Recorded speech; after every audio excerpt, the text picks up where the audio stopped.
So para po sa kalaman ng lahat, kanina 3:40 ng hapon, ang mata ng bagyong si Marce ay naglandfall na dito sa may bandang Santa Ana, Cagayan. At sa mga oras na ito, patuloy binabaybay yung karagatan dito nga sa may bandang hilagang bahagi ng Cagayan.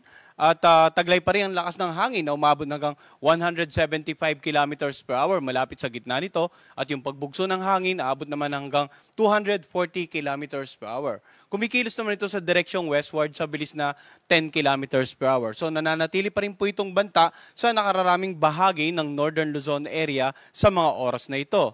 Now, tingnan po natin yung forecast track ng bagyong si Marce. So makikita nga po natin kanina, nabanggit natin na naglandfall sa may bandang Santa Ana, Cagayan. At simula po ngayong hapon hanggang bukas ng madaling araw ay babaybayin nito ang ilang bahagi ng Northern Luzon area. Posible naman na sa darating ng alas 2 ng hapon bukas ay halos malapit na ito sa northwestern boundary ng ating Philippine Area of Responsibility. Posible naman sa Biyernes ng gabi ay tuloy na itong lalabas nga ng ating area of responsibility. So, inaasahan pa rin natin posibleng ma-maintain yung typhoon category, but we're not ruling out the possibility na baka bahagya pa itong lumakas. Kaya't patuloy pong tutukan ang 3-hourly update ng Pag-asa hinggil nga sa bagyong si Marce. So, in terms of warning signal number naman na nakataas sa ilang bahagi ng ating bansa, ang gabay po natin yung mga color dito sa mapa, makikita natin na yung mga areas ng northern portion ng Cagayan, kasama nga po ang Babuyan Island, northern portion ng Apayao at ng Ilocos Norte ay mayroong wind signal number 4 pa rin po. Yan po yung mga areas na naka-highlight ng red sa ating mapa. Samantala, yung mga areas na naka-highlight ng orange, tropical cyclone wind signal number 3 naman ang nakataas. Ito nga yung mga lugar ng Batanes, natitirang bahagi ng Cagayan, natitirang bahagi ng Apayao at ng Ilocos Norte, itong northern portion ng Abra, northern portion ng Ilocos Sur. Samantala, warning signal number 2 naman dito or wind signal number 2 naman sa mga areas na naka-highlight ng dilaw.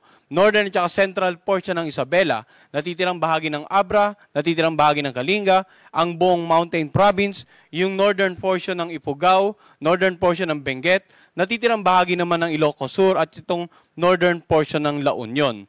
Warning signal number 1 naman po, nakataas pa rin sa mga lugar na naka-highlight ng light blue. Ito nga yung Pangasinan, La Union, or natitirang bahagi ng La Union, natitirang bahagi ng Ifugao, natitirang bahagi ng Isabela, Quirino, Nueva Vizcaya, itong northern at saka central portion ng Aurora, yung northern portion ng Nueva Ecija, at itong northern portion ng Zambales.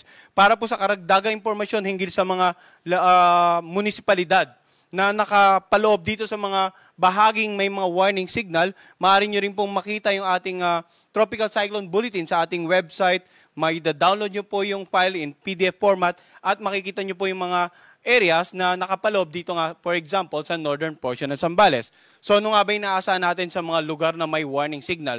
Sa lugar na may warning signal number 4, 3, and 2, inaasahan po natin yung masungit na panahon. Pag sinabi nating masungit na panahon, may dala itong malalakas na hangin at pwede itong makapagpatumba ng napakaraming uri ng halaman, mga bahay, lalong-lalo na yung gawa sa mga light materials, pwede rin makapagpatumba ng mga poste ng kuryente. Bukod pa sa epekto nito sa mga pag-alon sa mga coastal areas ng mga nabanggit na lugar. Samantala sa lugar na may warning signal number 1 naman, asahan po natin yung pabugso-bugso na hangin. Ngayon, dahil sa bagyong si Marce, may mga lugar din outside the warning signals ang pwedeng makaranas ng paminsan-minsan pagbugso ng hangin. Sa araw na ito, pagbugso ng hangin sa Zambales, Bataan at sa Pulilo Island. Samantala, bukas naman sa may bandang Batanes, Cagayan kasama ang Babuyan Island, Isabela at Ilocos Region. Sa darating naman na Sabado sa may bandang Batanes at Babuyan Island. So kung ma-recall po natin kanina, yung Sabado ay halos napakalayo na ng sentro ng bagyong si Marce sa ating bansa. Pero gaya nga na nabanggit natin, posible pa rin makaranas ng mga pagbugso ng hangin yung ilang bahagi po ng ating bansa. Samantala, pag-usapan naman natin yung pag-ulan na dala ng bagyong si Marce. No? Pinakita natin kanina sa forecast track na posibleng nga ngayong gabi ay tumawid dito sa dagat, dito sa ilagang bahagi ng Cagayan, and then posibleng maapektuhan directly yung ilang bahagi ng Apayao at Ilocos Norte. Mayroon tayong tinatayang intense to torrential rains dito po sa lalawigan ng Cagayan, Apayao, Ilocos Norte, Ilocos Sur at Abra. Karaniwan yung mas malapit sa sentro talaga, yung inaasahan nating napakaraming paulan. Samantala, heavy to intense rains naman dito sa may bandang Batanes at dito rin sa lalawigan ng Isabela. Moderate to heavy rains naman sa La Union, Kalinga, Mountain Province, Benguet at Ifugao. Ngayong araw po yan. Bukas, yung inaasahan nating paulan, yung napakaraming paulan, intense to torrential, or more than 200 millimeters, inaasahan naman natin sa lalawigan ng Ilocos Norte. So, balit, meron pa rin tayo inaasahan na heavy to intense rains dito nga sa Ilocos Sur, dito sa Apayao at sa Babuyan Island. Habang moderate to heavy rains naman dito sa mainland Cagayan, sa may bandang Batanes, Kalinga, La Union, Abra at Mountain Province. Yung mga paulan na dala ng bagyong si Marce, gaya po ng lagi nating binabanggit sa ating mga babala, ay posibleng magdulot ng mga pagbaha sa low-lying areas or mababang lugar. Posible rin magdulot ng pagbaha sa mga komunidad na malapit sa gilid ng ilog sapagkat yung patuloy na pag-ulan ay maaring magdulot ng pagtaas ng antas ng tubig or level ng tubig dito sa mga nabanggit nating river systems. Bukod pa dyan, maaring yung tubig na magmumula pa sa ilang lugar ay dadaloy patungo sa inyong lugar. Mga lugar din na inuulan sa ilang bahagi ng Northern Luzon area. Kaya't maging alerto po. Andyan din yung banta ng pagguho ng lupa, no? Lalong-lalo na kung ilang araw na pong nag-uulan sa inyong lugar at nakatira po kayo ng malapit sa paanan ng bundok. Maging alerto po. Uulitin po natin, yung mga pag-ulan na forecast natin, maaaring mas marami pang ulan ang matanggap sa mas matataas na mga lugar. Kaya yun nga yung sinasabi natin, posibleng ang ulan sa isang lugar ay hindi ganun karami, pero kung may katabi po itong bundok, yung mga tubig ulang na ipon doon ay pwedeng umagos pababa at magdulot ng mga pagbaha dito sa downstream communities na tinatawag natin. Yung mga pag-ulan nito, flooding at rain-induced landslides ay inaasahan pa rin natin. So sa mga oras na ito, ilang araw na po tayo nagbibigay ng babala, we are hoping na nakapag-stock na po kayo ng mga necessities sa inyong bahay as much as possible. Nasa loob din ng bahay habang kasagsagan ng bagyo at patuloy nga nagmo-monitor sa update ng Pag-asa, bukod pa sa patuloy yung coordination sa inyong local government at saka local DR officials para sa mga continuous disaster preparedness and mitigation measures. Ngayon, binanggit naman natin yung malalakas na hangin kanina na pwedeng makaapekto sa lagay ng pag-aalon ng karagatan.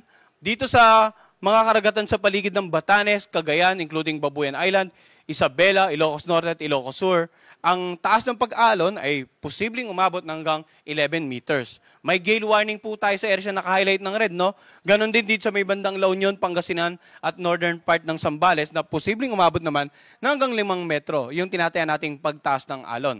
Kaya pinagbabawal na po ang anumang uri ng paglalayag o lahat ng sasakyang pandagat na maglayag sa mga bahaging ito ng karagatan habang patuloy ang nananalasa ang bagyong si Marce sa may bandang Northern Luzon area. Hintayin po natin na possible by Saturday, pagtuloy na nakalabas ng ating area responsibility itong bagyong si Marso, then we can probably resume yung mga maritime activities natin sa mga karagatan nga sa paligid ng Northern Luzon. For now, patuloy pong magantabay sa update natin, hinggil din dito nga sa gale warning sa mga dagat sa paligid ng Northern Luzon area.